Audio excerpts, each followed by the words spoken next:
Jim Sluyter came to us as our first real CFO with professional background. We had a wonderful lead bookkeeper, Joyce Law, when I started at the J, and she was terrific with budgets and making sure everything went well.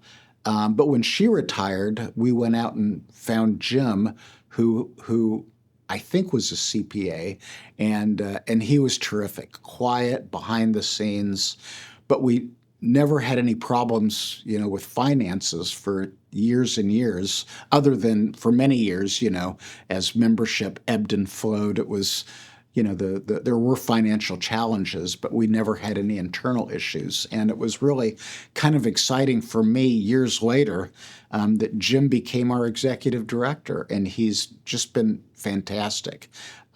Really a mensch and good with people. Interested in expanding the JCC's footprint, interested in making sure that the membership experience is terrific, great with parents at the CDC, really good with members, and terrific with donors and board members. My personal experiences with Jim have primarily had to do with my background as a lawyer. I never really wanted to legally represent the J. The J never needed a lot of formal legal representation for accidents and things like that. There's always been insurance where lawyers are assigned to you from an insurance company. But Jim often had times when he would call me. Maybe there was a member that had gotten out of line. Maybe there was a staff member that was a concern to him.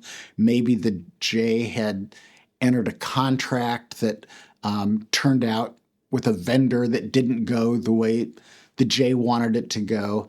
And Jim would call me and he'd say, Frank, I realize you don't want us to hire you, but please, can we just spend an hour or two talking about this so I understand a good approach to try to deal with this problem. And, for Jim, of course, he always knew the approach. He was great at, soothing hard feelings and dealing with vendors.